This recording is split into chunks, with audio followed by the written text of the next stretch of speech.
अपना बाद में सही से बढ़ जाए, पीछे नहीं दिखा देगा उसको।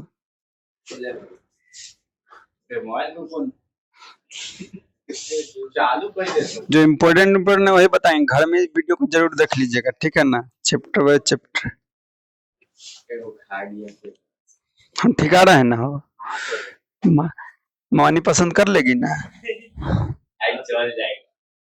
पीछे पीछे पहुंच जाएंगे, बहुत दूर थोड़ी, सुकुलपुर सुकून से रहेंगे जाके दोनों प्राणी। चलो चालू करो, चालू हो गया सर, 36 सेकंड हो गया।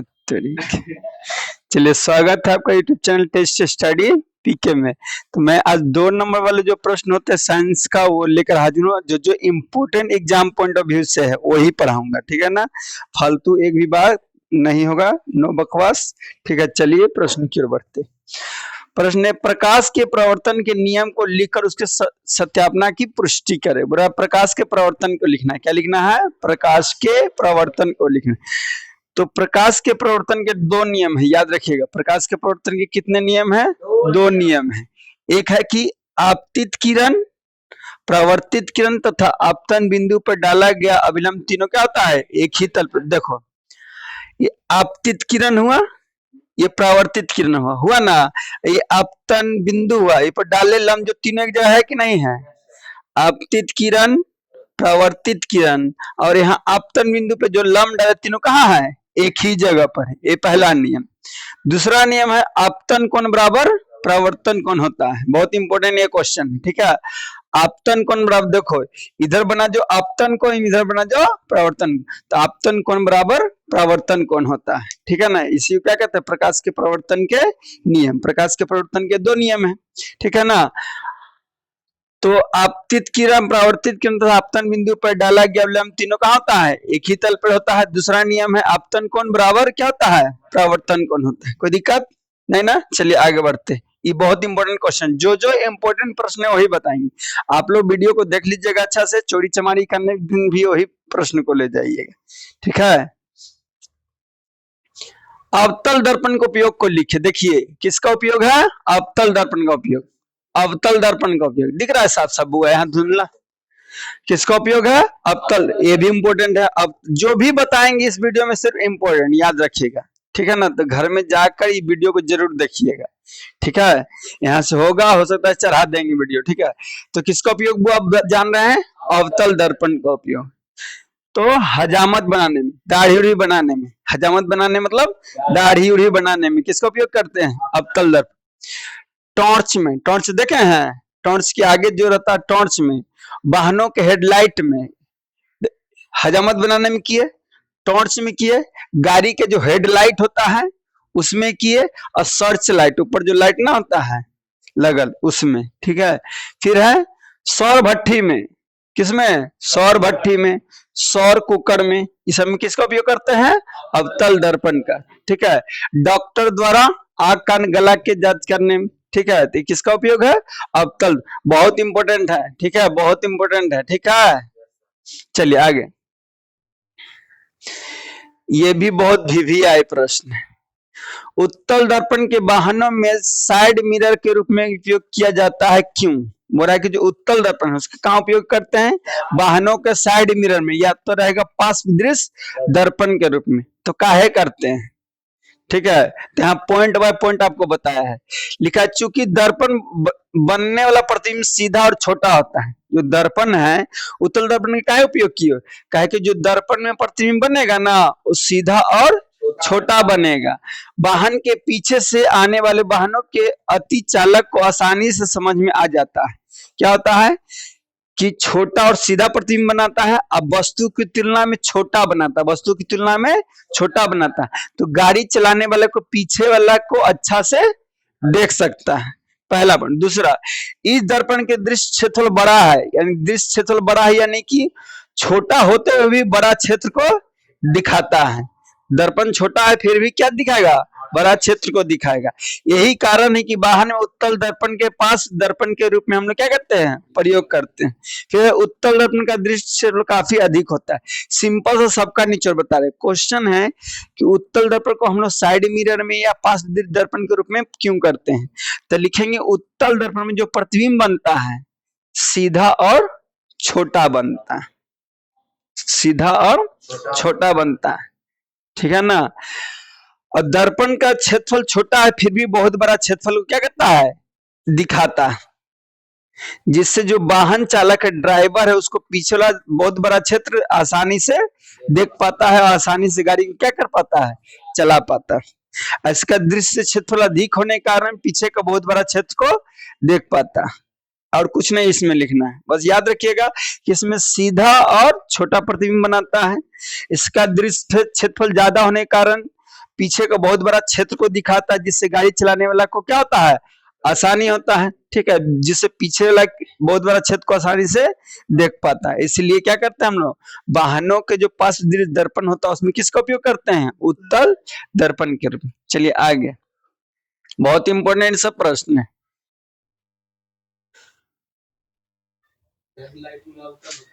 हाँ चलिए ये इंपॉर्टेंट, आवर्धन पे आइए। चलिए आवर्धन क्षमता से आप क्या समझते, सूत्र लिखिए। आवर्धन से पूछा कि आवर्धन से आप क्या समझते, तो आपको कल भी बताए थे। देखिए किसी गोलीय द्रव्य प्रतिबिंब की ऊंचाई और वस्तु की ऊंचाई को जो भाग दे देता है, जो भागफल होता है, उसी को क्या कहते हैं, आवर्धन। प्रतिबिंब की ऊंचाई को वस्तु की ऊंचाई से भाग दे देंगे, जो भाग फैलाएगा उसी को क्या कहते हैं, आवर्धन कहते हैं। याद करिएगा, प्रतिबिंब की ऊंचाई को जब वस्तु की ऊंचाई से भाग दे देंगे, जो भाग फैलाएगा उसी को क्या कहेंगे, आवर्धन कहेंगे। इसलिए देखिए आवर्धन को एम से सूचित करते हैं। फॉर्मूला लिखेंगे तो एच डैश बटा एच, एच डैश हो गया प्रतिबिंब की ऊंचाई, एच हो गया वस्तु की ऊंचाई, हुआ ना। तो फॉर्मूला हो किसका, आवर्धन का। या लिख सकते हैं, या दूसरा फॉर्मूला एच डैश बटा एच बराबर भी बटा यू। भी हो गया प्रतिबिंब की दूरी, प्रतिबिंब की दूरी, यू हो गया वस्तु की दूरी, यानी ये फॉर्मूला सब हो गया। कोई दिक्कत, तो आवर्धन पूछेगा तो डायरेक्ट लिखना है कि प्रतिबिंब को ऊंचाई को जब वस्तु की ऊंचाई से हम भाग दे देते हैं और जो भाग फैलाता है उसी क्या कहते हैं, आवर्धन कहते हैं। आवर्धन बराबर फॉर्मूला क्या होता है, प्रतिबिंब की ऊंचाई बटा वस्तु की ऊंचाई। इतना लिख दीजिएगा, कहानी खत्म हो जाएगा, ठीक है ना। आगे चलिए आगे बढ़ाइए। चलिए नियम बहुत इंपॉर्टेंट है, ठीक है। प्रकाश के अपवर्तन के नियम को लिखे या स्नेल के नियम को लिखे, या तो बोलेगा प्रकाश के अपवर्तन को नियम के लिखे या स्नेल के नियम को लिखे, बहुत इंपॉर्टेंट है, ठीक है ना। तो हम लोग प्रवर्तन के नियम जान के अब जानेंगे अपवर्तन के नियम। किसका नियम, अपवर्तन। तो अपवर्तन के भी दो नियम होते हैं। अपवर्तन के भी कितने नियम होते हैं, दो नियम होते हैं। पहला, आपतित किरण, अपवर्तित किरण आपतन बिंदु पर डाला गया अभिलंब तीनों एक ही तल पर होता है, वही है। देखिए ये आपतित किरण हुआ, ये अपवर्तित किरण हुआ, उसमें परावर्तित किरण था, इसमें क्या है, अपवर्तित। ये हो गया आपतित किरण, ये हो गया अपवर्तित किरण, ये हो गया आपतन बिंदु। यहाँ जो हुआ ये क्या हुआ, आपतन बिंदु। तो आपतन बिंदु पे जो लंब डाले तीनों कहाँ हो गया, एक ही तल पे हो गए। कोई दिक्कत, आपतित किरण, अपवर्तित किरण और आपतन बिंदु पे डाला गया विलंब तीनों कहाँ होता है, एक ही तल पे। पहला नियम। दूसरा नियम, किन्हीं दो माध्यमों के प्रकाश की प्रवेश वर्णन। दूसरा नियम क्या है, इसमें नहीं लिखा हुआ है साइन। दूसरा नियम क्या है, दूसरा नियम बउआ कहाँ कंफ्यूज हो रहा है, किधर आ गया, दूसरा में आ गया। देखिए आपतन कोण की जगह साइन आर और अपवर्तन कोण की जगह साइन आई का अनुपात क्या होता है, एक स्थिरांक होता है, इसीलिए साइन आई बटा साइन आर। अपवर्तन के दो नियम, तो क्या बताएं, आपतित किरण और अपवर्तित किरण और आपतन बिंदु पे डाला गया लंब तीनों एक ही तल पे होता है। दूसरा नियम बताएं कि आपतन कोण की जगह साइन आई और ई लिख ले, लेकिन लिखिएगा आपतन कोण की जगह साइन आई और अपवर्तन कोण की जगह साइन आर का अनुपात क्या होता है, एक नियतांक या स्थिरांक होता है, इसीलिए लिखिएगा, इसीलिए साइन आई बटा साइन आर। कोई दिक्कत, कोई दिक्कत, अपवर्तन के नियम कोई दिक्कत नहीं है। तो वीडियो को लास्ट तक देखिएगा, बहुत यहाँ जो भी प्रश्न है इंपोर्टेंट बताया जाएगा, एक भी इंपोर्टेंट से बाहर नहीं रहेगा। अब जानते हैं, आपको कभी कभी पूछ देता है कि स्नेल के नियम को लिखिए। किसके नियम को लिखे? स्नेल के नियम को लिखे। तो स्नेल का नियम यही है कि आपतन कोण की ज्या साइन आई और अपवर्तन कोण की ज्या साइन आर का अनुपात एक क्या होता है? स्थिरांक होता है। इसी को स्नेल का नियम भी कहते हैं। आपतन कोण की ज्या साइन आई और अपवर्तन कोण की ज्या साइन आर का अनुपात क्या होता है? एक स्थिरांक होता है। इसी क्या कहते हैं? स्नेल का नियम कहते हैं। इसीलिए साइन आई बटा साइन आर। कोई दिक्कत? चलिए आगे आगे आगे। हाँ चलिए, ये इंपॉर्टेंट है। अवतल दर्पण और उत्तल दर्पण के बीच अंतर स्पष्ट करना है। कौन कौन दर्पण के बीच में? अवतल दर्पण और उत्तल दर्पण में अंतर बताना है। अवतल दर्पण और उत्तल दर्पण में क्या बताना है बुआ? अंतर। तो इधर है अवतल दर्पण, इधर है उत्तल। वह दर्पण जिसका प्रवर्तक सतह क्या हो? अवतल हो, नहीं लिखेगा। वह दर्पण जिसका प्रवर्तक सतह धसा हो, लिखेगा वह दर्पण जिसका प्रवर्तक सतह क्या हो? धसा हो। ठीक है। और उभरे हुए भाग पर कलाई किया हुआ रहो, उसे क्या कहते हैं? अवतल दर्पण। लिखेंगे वह दर्पण जिसका प्रवर्तक सतह धसा हो और उभरे हुए भाग पर कलाई किया रहे। इसमें लिखेंगे वह दर्पण जिसका प्रवर्तक सतह उभरा हो और धसा हुआ भाग में कलाई किया हुआ रहे, उसे क्या कहते हैं? उत्तल दर्पण। पहला पॉइंट में कोई दिक्कत? लिख के लाना है, याद करिएगा। दूसरा पॉइंट, अवतल दर्पण वास्तविक और आभासी दोनों प्रतिबिंब बनाता है। अवतल दर्पण में वास्तविक प्रतिबिंब भी बनता है और आभासी प्रतिबिंब भी बनता है। उत्तल दर्पण में केवल आभासी प्रतिबिंब बनता है। कोई दिक्कत? चलिए नेक्स्ट। अवतल दर्पण की फोकस, अवतल दर्पण को अभिसारी दर्पण कहते हैं। अवतल दर्पण को कौन दर्पण कहते हैं? अभिसारी दर्पण। अवतल दर्पण को कौन दर्पण कहते हैं? अभिसारी दर्पण। और उत्तल दर्पण को कौन दर्पण कहते हैं? अपसारी दर्पण कहते हैं। कोई दिक्कत नहीं। नेक्स्ट, अवतल दर्पण को दृष्टि क्षेत्रफल अपेक्षाकृत कम होता है, यानी ये कम क्षेत्र को देख पाता है। इससे आप लगाइएगा तो कम क्षेत्र को देख पाइएगा, इसको लगाइएगा तो ज्यादा क्षेत्र को देख। इसका एग्जाम्पल लिख दीजिएगा, उदाहरण, इसका उदाहरण लिख दीजिए। ठीक है। हाँ, इसका फोकस दूरी लिखना तो इसका लिख दीजिए, इसका फोकस दूरी ऋणात्मक होता है, इसका फोकस दूरी धनात्मक होता है। ठीक है, इतना लिखिएगा, नंबर आपको मिल जाएगा, कोई दिक्कत नहीं है। चलिए आगे, और आगे बढ़िए। चलिए, हाँ, पूर्ण आंतरिक प्रवर्तन क्या है समझाइए। ठीक है, अब जानेंगे क्या चाहिए? पूर्ण आंतरिक प्रवर्तन। ये प्रश्न वही प्रश्न को बताया जा रहा है जो एग्जाम पॉइंट ऑफ व्यू से बहुत इंपॉर्टेंट है। एक भी प्रश्न जो आपका एग्जाम पॉइंट ऑफ व्यू से इंपॉर्टेंट नहीं है, वो प्रश्न को बताया नहीं जा रहा है। तो आप लोग भी, जो दोस्त आपका मैट्रिक लिख रहे हैं, उसको क्या करिए? शेयर कर दीजिए इस वीडियो को। ठीक है, छोटा ही वीडियो रहेगा, बहुत इंपॉर्टेंट, खतरनाक प्रश्न रहेगा। इस प्रश्न से एक भी बाहर साइंस का नहीं जाने वाला। ठीक है, फिजिक्स का बता रहा हूँ, यानी भौतिकी। पूर्ण आंतरिक प्रवर्तन क्या है समझाना है। जब संघन माध्यम से विरल माध्यम जाती हुई किरण का आपतन कोण क्रांतीय कोण से बड़ा हो जाता है तो परावर्तित किरण उसी माध्यम में परावर्तित हो जाता है, तो आपतित नहीं हो जाता। ऐसा पूर्ण आंतरिक, देखिए क्या हो, ध्यान से समझिए। यहाँ लिखा क्या?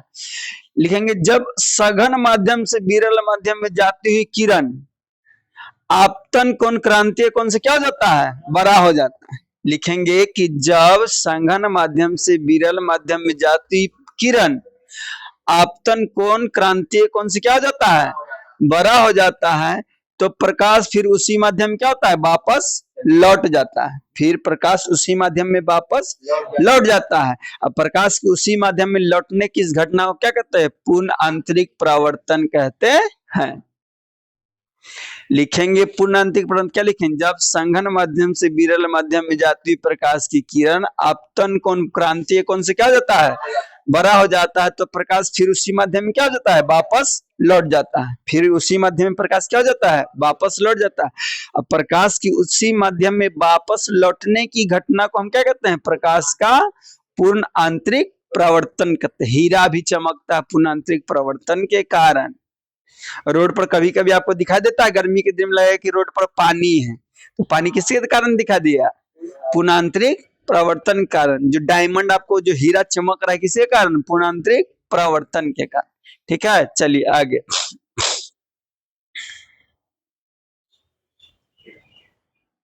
चलिए इसको रहने दो, वो बहुत इंपॉर्टेंट है। और नीचे करो, और नीचे, हाँ। हीरे का अपवर्तनांक 2.42 है। हीरे का चमक अधिक होने के कारण क्या है? बोला कि जो हीरे का अपवर्तनांक 2.42 है और हीरा ज्यादा चमकता है, किसके कारण? क्वेश्चन है कि हीरा का अपवर्तनांक कितना है? 2.42। इसका मतलब क्या होता है? अब बोला कि हीरा ज्यादा चमकता काहे है, ठीक है। तो हीरा का अपवर्तनांक सबसे अधिक है जो कि 2.42 है। बोला कि हीरा का अपवर्तनांक सबसे अधिक है, कितना है? 2.42 है। फलस्वरूप इसका घनत्व भी सबसे अधिक होगा। बोला कि हीरा का अपवर्तनांक सबसे अधिक है जो कि 2.42 है, इसका घनत्व भी क्या होगा? सबसे अधिक होगा। इसका अपवर्तनांक C/V आधार पर हीरा के अंदर प्रकाश का वेग भी नियंत्रित, अर्थात हीरा का प्रकाश की गति कम होता है। सिंपल सा बोला कि हीरा का अपवर्तनांक सबसे अधिक होता है 2.4, इसका प्रकाशीय घनत्व भी सबसे अधिक होगा। अर्थात कि हीरा में जो प्रकाश गति करेगा तो बहुत ही कैसा गति करेगा? धीरे धीरे गति करेगा। यानी प्रकाश यदि हीरा में घुसेगा तो कैसे जाएगा? धीरे धीरे जाएगा, जिसके कारण हीरा का क्या होगा? पूर्ण आंतरिक प्रवर्तन हो जाएगा, जिसके कारण हीरा क्या होगा? चमकेगा। जिस कारण हीरा क्या होगा? चमकेगा। समझ में आया कि नहीं? हीरा करना बोलेंगे कि हीरा का अपवर्तनांक सबसे अधिक होता है, अर्थात 2.42, यानी इसका प्रकाशीय घनत्व भी अधिक होगा। जब इसमें प्रकाश प्रवेश करेगी तो बहुत धीरे धीरे से जाएगी, जिसके कारण प्रकाश क्या होगी? प्रकाश का पूर्णांतरिक प्रवर्तन हो जाएगा। पूर्णांतरिक प्रवर्तन होने के कारण हीरा क्या होगा? ज्यादा चमकेगा। चलिए आगे, बस। प्रकाश का प्रकीर्णन से आप क्या समझते हैं? बहुत इंपॉर्टेंट। प्रकाश का प्रकीर्णन से आप क्या समझते हैं? क्वेश्चन क्या है? प्रकाश का प्रकीर्णन से आप क्या समझते हैं? तो किसी ठोस कण पर पड़कर प्रकाश के एक अंश विभिन्न दिशाओं में छितरा जाता है, उसे प्रकाश का प्रकीर्णन कहते हैं। नहीं, जब प्रकाश किसी माध्यम में गया, जब प्रकाश कोई माध्यम में गया, अब माध्यम के कण मतलब वहां जो कण है वो प्रकाश को क्या कर दिया? छितरा दिया। उसी क्या कहते हैं? प्रकाश का प्रकीर्णन कहते हैं। क्या लिखिएगा कि जब प्रकाश किसी माध्यम में प्रवेश करता है, अब माध्यम के कण उस प्रकाश को क्या कर देता है? फैला देता है। माध्यम के कण उसको क्या कर देता है? फैला देता है। इसी को हम क्या कहते हैं? प्रकाश का प्रकीर्णन कहते हैं। ठीक है, कोई दिक्कत? चलिए आगे। चलिए, आकाश का रंग नीला क्यों दिखाई देता है? आकाश का रंग नीला क्यों दिखाई देता है? बहुत ही इंपॉर्टेंट सब प्रश्न है कि जो आकाश है, साफ आकाश का रंग नीला क्यों दिखाई देता है? कभी कभी लिखिएगा कि स्वच्छ आकाश का रंग नीला प्रतीत क्यों होता है? तो सूर्य का प्रकाश जब वायुमंडल में होकर गुजरता है तो उसका वायुमंडल के गैसों का अणु, पानी की बूंद, धूल कण आदि प्रकीर्णन होता है। इससे सबसे सूक्ष्म कण गैस को अणु होते हैं जो नीले रंग को अधिक प्रकीर्णन करते हैं, यानी प्रकीर्णन प्रकाश हमारे आंखों तक पहुंचता है। यही कारण है कि प्रकीर्णन प्रकाश हमारी आंखों द्वारा आकर्षित नहीं दिख। ये वाला नहीं समझिए, हम समझा जो समझिए। क्वेश्चन है प्रकाश, आकाश का रंग नीला क्यों दिखाई देता है? तो लिखेंगे कि जब प्रकाश हमारे वायुमंडल में क्या करता है? प्रवेश करता है, तो वायुमंडल में बहुत ही सूक्ष्म छोटे छोटे कण होते हैं। धूल कण के बहुत छोटे छोटे क्या होते हैं? कण होते हैं। और जब प्रकाश उस कण पे पड़ता है तो कण क्या करता है? जो कम तरंग दैर्घ्य वाला प्रकाश है, बैगनी नीला क्या कर देता है? छितरा देता है। बैगनी नीला क्या कर देता है? छितरा देता है। और कम तरंग दैर्घ्य वाला लाल ये सब कुछ छितराता नहीं है, जिसके कारण हमें स्वच्छ आकाश का रंग कैसा दिखाई देता है? नीला दिखाई देता है। लिखेंगे कि जब वायुमंडल में प्रकाश की किरण प्रवेश करेगा तो वायुमंडल में उपस्थित वायु के कण, धूल कण प्रकाश के कम तरंग दैर्घ्य वाला को क्या कर देता है? प्रकीर्णन कर देता है, यानी कि छितरा देता है। अधिक तरंग दैर्घ्य वाला को छितराता नहीं है। तो कम तरंग दैर्ध्य वाला क्षेत्र आ जाने के कारण प्रकाश हमें आकाश कैसा हमको दिखाई देता है, नीला और नीला ही दिखाई देता है। ठीक है, तो पूछेगा कि स्वच्छ आकाश का रंग नीला क्यों होता है, तो आप जवाब दे दीजिएगा, दे दीजिएगा। चलिए बहुत अच्छी बात है, चलिए आगे बढ़ते हैं। जितना भी प्रश्न बहुत सारे इंपॉर्टेंट आपको बताया जा रहा है, एक भी प्रश्न नहीं है जो आपको इंपॉर्टेंट नहीं बताया जा रहा है।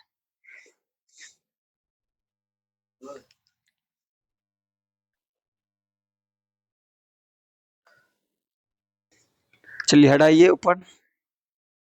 चलिए हाँ, प्रकाश का वर्ण विक्षेपण क्या है, स्पेक्ट्रम किसे कहा जाता है, ये इंपॉर्टेंट प्रश्न क्वेश्चन है कि प्रकाश का वर्ण विक्षेपण क्या है, स्पेक्ट्रम किसे कहा जाता है। क्या क्वेश्चन समझ में आया, प्रकाश का वर्ण विक्षेपण क्या है, एक स्पेक्ट्रम किसे कहा जाता है। तो लिखेंगे जब प्रिज्म द्वारा सूर्य के प्रकाश का अपवर्तन होता है तो 7 रंगों में क्या होता है, बढ़ जाते हैं, इसे प्रकाश का क्या कहते हैं, वर्ण विक्षेपण। तो ऐसे हम लोग नहीं पढ़े, हम लोग कैसे पढ़े हैं कि जब सूर्य का प्रकाश या श्वेत प्रकाश किसी प्रिज्म से गुजरता है तो 7 रंगों में बट जाता है, इसे ही हम लोग क्या कहते हैं, प्रकाश का वर्ण विक्षेपण कहते हैं, प्रकाश का वर्ण विक्षेपण। जब सूरज का प्रकाश या श्वेत प्रकाश किसी प्रिज्म से गुजरता है तो 7 रंगों में बट जाता है, उसी को हम प्रकाश का वर्ण विक्षेपण कहते हैं।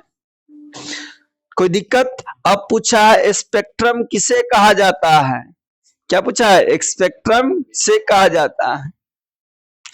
तो स्पेक्ट्रम की इंद्रधनुष को ही हम लोग स्पेक्ट्रम कहते हैं, इंद्रधनुष को ही हम लोग क्या कहते हैं, स्पेक्ट्रम कहते हैं। तो जब बारिश के बाद, वर्षा होने के बाद, तो वायुमंडल में वायु को छोटा छोटा कण रह जाता है, छोटा छोटा कण वायुमंडल में क्या रहता है, रह जाता है। और जब वो छोटा छोटा कण से प्रकाश गुजरता है ना, तो छोटा छोटा जो पानी के कण था वो प्रिज्म जैसा व्यवहार करने लगता है, कैसा काम करने लगता है, प्रिज्म जैसा काम करने लगता है। प्रिज्म जैसा काम करने के कारण उससे 7 रंग निकला, और 7 रंग सब बिंदु से निकला 7 रंग, तो क्या बना दिया, इंद्रधनुष या स्पेक्ट्रम का निर्माण कर दिया। तो इस प्रकार क्या बनता है, इंद्रधनुष या स्पेक्ट्रम बनता है। समझ में आया कि नहीं। चलिए आगे रखिए बउआ।